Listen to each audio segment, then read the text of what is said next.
Olá, está começando mais um RDTV e hoje nos nossos estúdios eu falo com o deputado federal pela União Brasil, Fábio Garcia, e vamos tratar aqui sobre assuntos relacionados à Câmara Federal e também articulações partidárias. Seja bem-vindo, deputado. Muito obrigado, é um prazer estar aqui com vocês no RDTV, no RD News.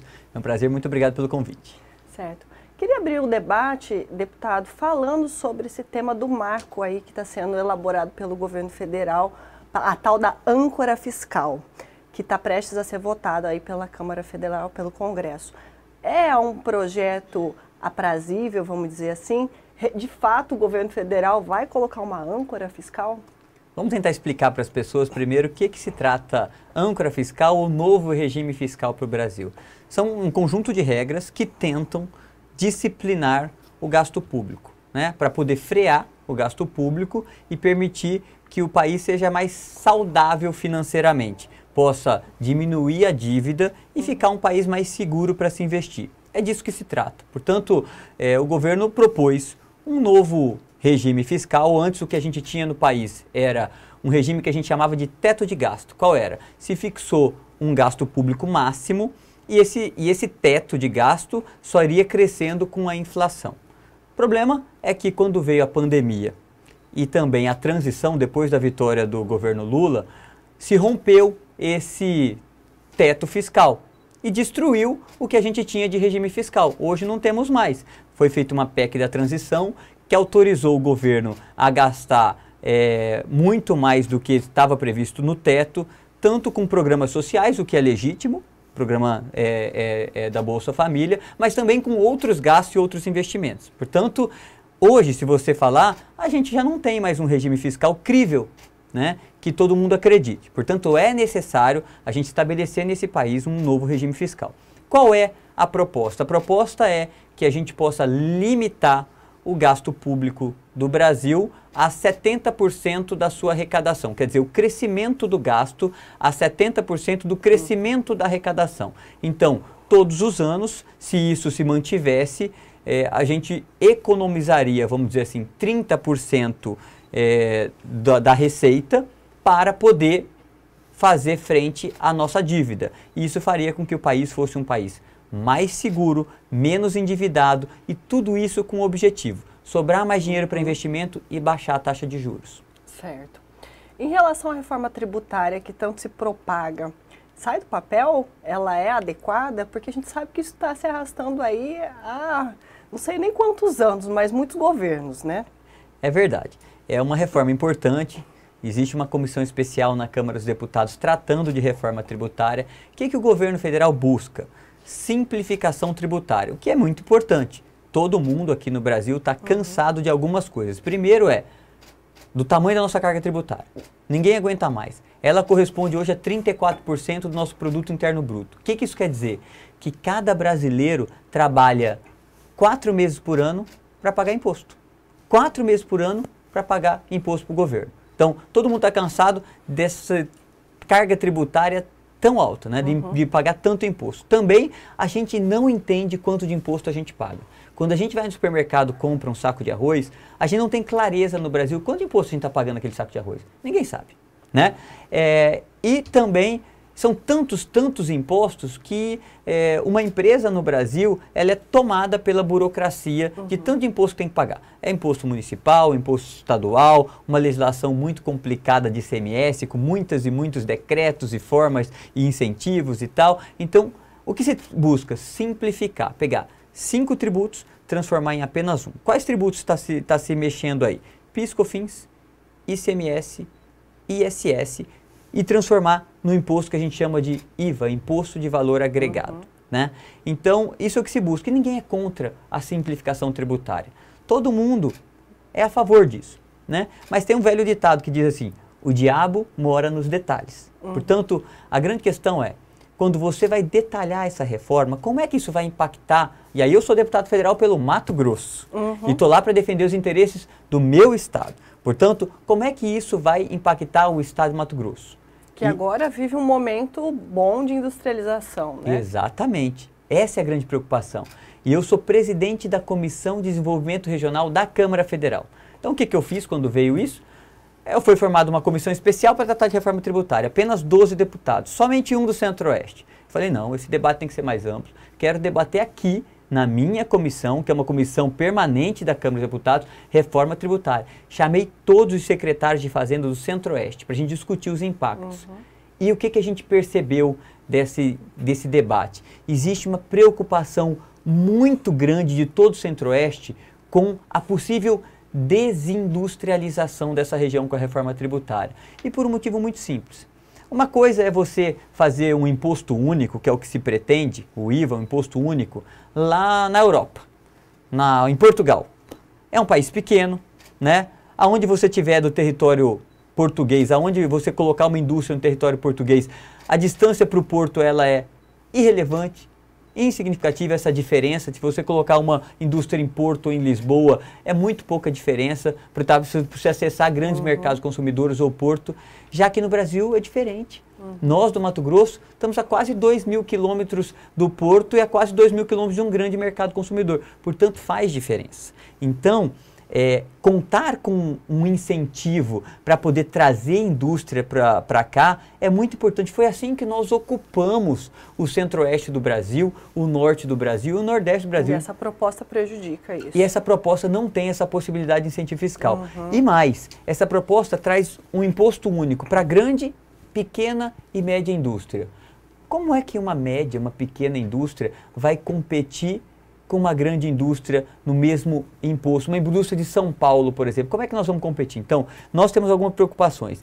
Preservar as indústrias que tem aqui no Mato Grosso e poder fazer industrialização. Mas com qual objetivo tudo isso? Na verdade, gerar emprego de qualidade.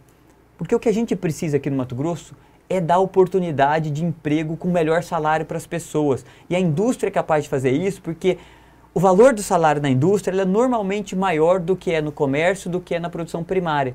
Então, todo esse debate tem como único objetivo poder permitir com que a gente possa gerar mais emprego de qualidade no Mato Grosso, com um salário maior, para que as pessoas possam viver melhor no estado, ganhando mais. Certo. Deputado, outro tema que começa a ser debatido com força se refere à questão das demarcações de terras indígenas. O governo voltou a fazer demarcações, a gente sabe que teve um hiato aí, né, sem demarcações. Tem todo um debate sobre se aplicar ou não o marco temporal, e a gente sabe que este governo ele é contrário ao marco temporal.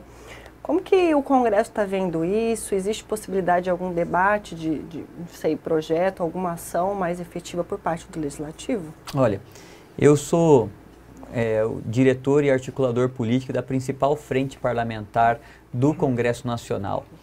E esse é um tema muito importante. As pessoas primeiro precisam entender o que é o marco temporal, porque é uma palavra talvez fácil para alguém que está todo dia tratando com isso, mas para as pessoas não. O que é o marco temporal? É a definição de uma data a partir da qual não se pode demarcar novas terras indígenas. Qual data foi essa definida lá atrás? A Constituição de 88. Então, existia uma regra. Qual era a regra? Até a Constituição de 88, aquelas reservas indígenas que estavam que precisavam ser demarcadas, estavam constituídas e precisavam ser demarcadas, tinham 5 anos para serem demarcadas. Essa é a regra, né? E por que existe essa incerteza? Porque existe um julgamento no Supremo sobre um caso lá atrás que pode derrubar o marco temporal. E este governo já se posicionou favorável à derrubada do marco temporal. E o que isso causa para a gente entender? Causa uma insegurança jurídica muito grande. Porque as famílias que estão lá no campo produzindo, que são proprietárias das suas terras, de repente podem se ver não mais proprietárias das suas terras. Porque chegou um antropólogo e disse, olha, aqui a gente não tinha nenhuma previsão de reserva indígena, mas há muito, muito tempo atrás houve uma comunidade indígena aqui e que então essa terra aqui vai ser objeto agora de um processo de demarcação e vai virar terra indígena. É uma insegurança muito grande para o país. Então, o que a gente busca, na verdade, é constituir uma data, que é o marco temporal, a partir do qual não se pode mais criar novas reservas indígenas no país. Por isso é tão importante. E o que a gente faz, então? Tem um projeto de lei que chama Projeto de Lei 490. Que trata de estabelecer de forma definitiva um marco temporal. Nós conseguimos as assinaturas necessárias para tramitar isso em regime de urgência urgentíssima. O que quer dizer isso? Que tem que pautar, tem que votar essa urgência. E o compromisso que a gente tem com o presidente da Câmara, Arthur Lira, é que ele vai pautar essa votação de urgência logo depois da votação do novo regime fiscal. E com isso a gente poder criar um ambiente para a gente poder definir essa questão do marco temporal e trazer segurança jurídica para o nosso país. Certo. Mudando um pouquinho de chave, mas ainda acaba sendo no âmbito da Câmara Federal, o senhor é presidente da comissão externa que acompanha a questão da intervenção na saúde de Cuiabá. Qual que é a sua percepção aí sobre esses quase 70 dias já de intervenção? E há um pedido já de prorrogação por parte do Ministério Público por mais 90 dias. Qual a sua avaliação? Bastante positiva, para ser bem sincero, né? Muitos problemas da saúde já foram resolvidos. O que a gente precisa primeiro alinhar é que a intervenção pega uma herança maldita na saúde pública, que são quase 7 anos de absoluto descaso e irresponsabilidade com a saúde pública de Cuiabá. Portanto, pega uma saúde sucateada, onde você tinha, de cada 3 unidades de saúde de Cuiabá, uma não tinha médico. Metade, 50% dos remédios obrigatórios para estarem na unidade de saúde disponíveis pelo SUS não estavam disponíveis nas unidades de saúde. Então você não tinha médico, você não tinha remédio. Quando você não tem médico e não tem remédio, você não tem saúde pública à disposição das pessoas. Essa era a situação. Fora outras, nas UPAs, unidades de pronto atendimento, nenhuma das 3 UPAs de Cuiabá o raio-x funcionava. E nenhuma. Como é que as pessoas faziam? Elas ficavam esperando uma ambulância superlotar. Quando essa ambulância superlotava, elas encaminhadas para o antigo pronto-socorro para ali fazerem seu raio-x e retornar. Era um sofrimento e um atendimento que era para ser feito em horas, era feito em dias. Você tinha falta de vacinação, os equipamentos para refrigerar a vacina não funcionavam nas unidades de saúde. Enfim, um verdadeiro caos. O que já avançou? Muita coisa. Por exemplo, reposição de médicos nas unidades básicas de saúde e nas UPAs. Inclusive com chamamento de mais de 160 médicos por concurso. Né? Concurso realizado pela prefeitura. A gente que nunca foi chamado. Não, tinha acabado de acontecer, deputado. Né? Só para a gente dar sequência. E a saúde, na verdade, de Cuiabá, existe inclusive investigação sobre o aparelhamento da saúde de Cuiabá, colocando ali não profissionais de saúde, mas cabos eleitorais. Objeto, inclusive, de afastamento de lideranças políticas do estado do município de Cuiabá. Portanto, o problema era muito grave, né? Então, chamamento do concurso público com médicos, estabelecimento médicos, remédios chegando na unidade de saúde, raio-x funcionando, cirurgias voltando a serem feitas, UTIs que estavam paralisadas, pediátricas e adultas, voltando a funcionar. Portanto, há avanços. Resolveu tudo? Na ponta. Resolveu tudo? Não. É um legado maldito, como eu disse, de 7 anos de desconstrução da saúde pública. Mas se avançou muito e continua se avançando, né? Portanto, por exemplo, uma UPA, a UPA do Leblon. A UPA do Leblon foi iniciada a construção dessa UPA ainda na gestão do ex-prefeito Mauro Mendes, há 7 anos atrás. Não foi entregue. E a intervenção trabalha muito para entregar mais essa UPA. Eu lembro muito bem disso porque eu participei pessoalmente da construção de um sistema de saúde em Cuiabá que coubesse 4 UPAs tipo 3. Cada UPA dessa é capaz de atender 250 mil habitantes. Então a gente teria UPAs, unidade de pronto atendimento, para atender 1 milhão de habitantes. E como a gente construiu isso? Considerando Cuiabá uma região metropolitana. Então 3 foram inauguradas e uma ainda não. E a intervenção trabalha para inaugurar essa UPA do Leblon e tantas outras obras importantes e ações importantes estão sendo levadas a cabo. Certo. Deputado, e qual que é a sua avaliação? Deve ser feita, então, a renovação da intervenção? Isso não abre um precedente perigoso de salvador da pátria? Afinal de contas, quem deveria gerir é os municípios. Bom, veja, esse é um caso totalmente extraordinário. Infelizmente aconteceu com a nossa Cuiabá, mas por absoluta incompetência, ingerência e caos instalado em Cuiabá. Lembrando que essa intervenção não é um pedido político. Ela foi um pedido do Ministério Público Estadual, aprovado pelo Tribunal de Justiça do Estado de Mato Grosso, e a intervenção está sendo levada a cabo pelo governo do estado, acompanhado pelo Tribunal de Contas. Eu pergunto porque assim, a gente sabe que a saúde é cíclica, né? Então assim, mais 90 dias, vai chegar 90 dias, provavelmente não vai ter também finalizados os procedimentos. Então o senhor defende que a prorrogação siga até o final do mandato do Emanuel, por exemplo? Ou só mais 90 dias? Qual que é a sua percepção? Eu defendo, primeiro, que a saúde funcione para as pessoas. É muito mais importante nós ficarmos preocupados para a saúde funcionar lá na ponta do que, se isso está abrindo ou não está abrindo um precedente perigoso, porque o problema é que as pessoas estão sofrendo na ponta, ou então, estavam sofrendo muito mais. Chegar. A senhora acha que o Emanuel não tem condições, então que a intervenção deveria continuar até o fim do mandato? O Emanuel já demonstrou, estando 7 anos à frente da prefeitura, que ele não tem condições de tocar a saúde de Cuiabá. A saúde de Cuiabá foi objeto de escândalos gravíssimos. A gestão do prefeito Emanuel Pinheiro é objeto de escândalo gravíssimo. A gente tem em Cuiabá, na capital, talvez a gestão pública com maior número de escândalos de corrupção dentre todas as capitais do Brasil e, sem dúvida, a maior da história de Cuiabá, com 15 operações policiais, e aí Polícia Civil, Polícia Federal, órgão estadual, órgão federal, né? 9 secretários presos ou afastados por suspeita de corrupção.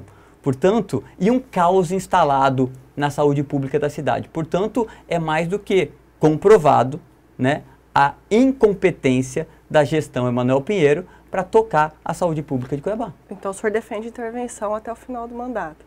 Eu defendo que a saúde funcione, seja a forma que for. E os órgãos competentes precisam criar as condições para que isso funcione. Eu tenho certeza que nenhum órgão, Ministério Público, Tribunal de Contas, Tribunal de Justiça ou Governo do Estado, gostariam que essa intervenção acontecesse. Mas diante do sofrimento das pessoas, isso foi absolutamente necessário. Então, a forma com que esses órgãos irão tocar esse processo adiante para garantir que as pessoas de Cuiabá tenham acesso a uma saúde digna é, na verdade, uma condução desses órgãos responsáveis. Certo. Mudando de assunto, agora para a política partidária, deputado, o governador assumiu aí o comando do União Brasil, do qual o senhor era presidente, com a missão de organizar as eleições municipais. A gente sabe que o governador tem muitas atribuições, né? Isso, de certa forma, não pode atrapalhar a organização dos diretórios, ou isso está estruturado dentro do diretório com os outros membros, para não deixar para a última hora? A gente sabe que tem que organizar aí as chapas, a prefeituras e a vereança. Olha, antes de mais nada, eu gostaria de dizer que para mim foi uma honra poder ter sido presidente do União Brasil durante 5 anos. E durante esses 5 anos, junto com o apoio de tantas pessoas, a gente transformar o União Brasil, o antigo Democratas, no maior partido do estado de Mato Grosso. Eu lembro muito bem que quando eu cheguei no Democratas, o partido tinha 7 prefeitos, 100 vereadores e apenas 1 deputado estadual. Com um trabalho conjunto, feito com muitas lideranças e muitas pessoas, nós transformamos o antigo Democratas no maior partido do Mato Grosso. De 1 deputado estadual, passamos a 4. Quadruplicamos. Né? De 7 prefeitos, passamos para 38 prefeitos. Né? De 100 vereadores, passamos para 300 vereadores.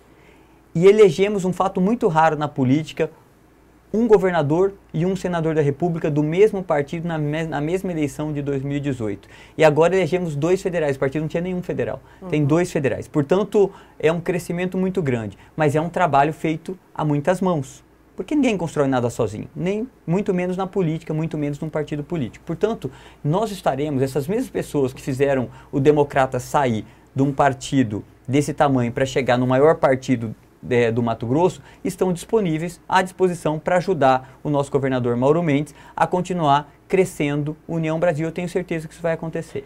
Então, isso não pode um partido chegar desarticulado aí, por exemplo, em Cuiabá, quando a gente fala da capital, que a gente sabe que vocês devem disputar, para barrar aí a tal da terceira era do pinheirismo? Olha, o União Brasil vai participar do processo eleitoral em todo o estado de Mato Grosso e nós chegaremos preparados para as eleições, como sempre fizemos no estado de Mato Grosso. Portanto, estaremos preparados para esse processo eleitoral da capital e de tantos outros municípios. Certo. Deputado, a sua pré-candidatura à Prefeitura de Cuiabá, ela está posta e sem recuo?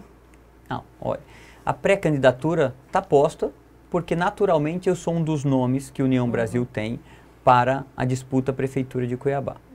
Mas ela não é imposta, é absolutamente diferente, portanto é construída. E eu sempre fui uma pessoa de muito diálogo. e estou pronto para dialogar sobre esse processo no momento certo.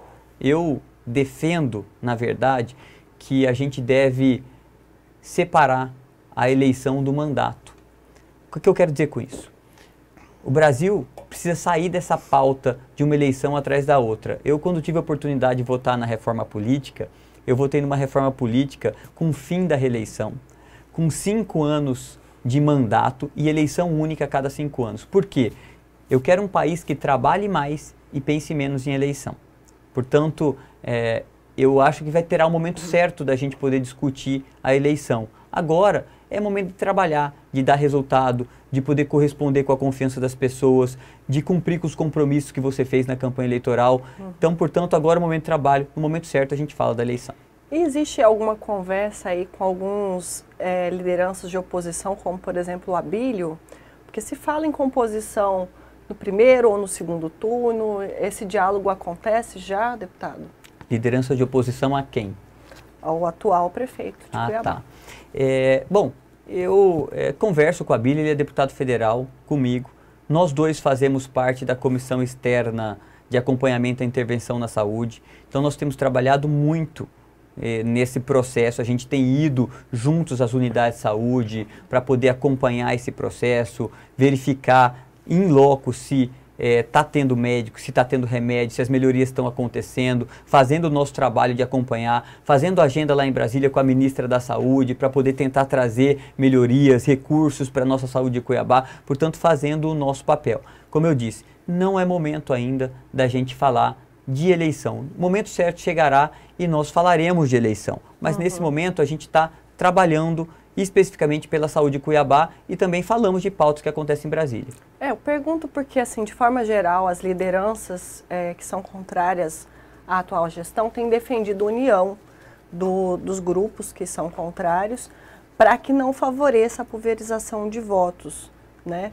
E a gente sabe que da mesma água que você bebe, o Abílio bebe também. O eleitor, ele é muito próximo, né? E aí, por isso que eu estou te perguntando se tem essa discussão aí de apoio. Olha, união é sempre bom, né? O nome de unir, de agregar, de estar junto é sempre bom. União é sempre bom. Mas, como eu disse, vou repetir mais uma vez. O momento de falar de eleição é um pouco mais adiante. Esse é o momento do trabalho. Então, vamos focar no trabalho e quando chegar o momento de falar de eleição, a gente fala de eleição. Mas nesse momento, o momento é para trabalhar bastante. E não tem como não perguntar, deputado, dessa cisão que tem dentro do União Brasil, provocada justamente pela essa corrida à Prefeitura de Cuiabá, Fábio Botelho. O senhor acredita que esse racha, essa cisão, ele vai ser consertado aí no meio do caminho ou pode desembocar num desembarque e, de repente, fazer com que aquela tradição de que o governador não elege o prefeito se configure mais uma vez? Olha, o Botelho tem toda a legitimidade de construir uma pré-candidatura à Prefeitura de Cuiabá. Assim como eu tenho, assim como outros membros do União Brasil e de outros partidos também têm. As pessoas têm essa legitimidade de correr atrás dos sonhos dela. Eu tenho a legitimidade de correr atrás do meu sonho, que é um dia ser prefeito de Cuiabá. O Botelho também tem essa legitimidade, esse direito de correr atrás do sonho dele, né? Portanto, isso faz parte do processo. Mas nós, no momento certo, vamos sentar, conversar e ver se a gente chega num acordo. Tá certo. Nossa entrevista está chegando ao final, deputado, mas eu queria perguntar para você a respeito de algumas comissões que estão sendo formadas lá no Congresso, a sua percepção, em duas em especial, 3 talvez, MST, 8 de janeiro e também agora da manipulação dos jogos. O Congresso se prepara para mexer em 3 vesperos, né? Importantes, importantes. Primeiro vamos falar da MST, rapidamente. É sagrado o direito à propriedade privada e é absolutamente condenável invasão de propriedade privada no país.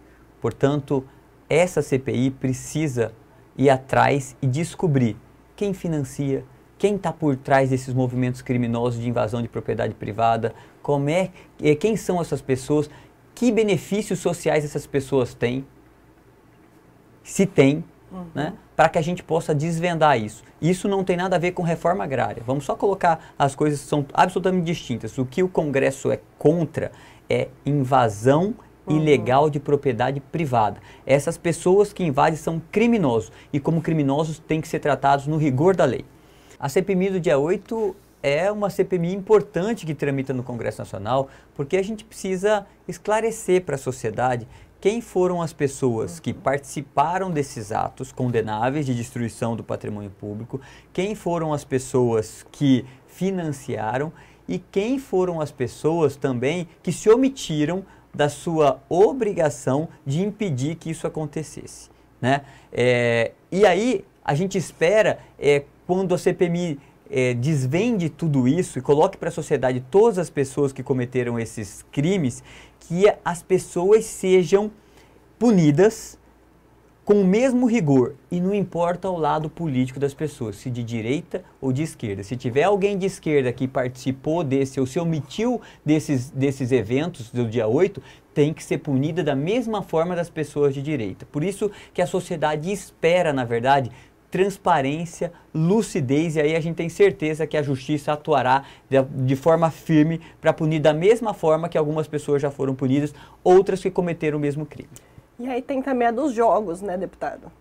Temos das apostas nos jogos esportivos, até porque a gente está vendo no país pessoas que estão cometendo crimes, combinando resultados para poder auferir lucros. E isso é um crime contra a sociedade, porque pessoas estão ali apostando na boa fé e pessoas manipulando o resultado na má fé. Essas pessoas precisam ser criminalizadas.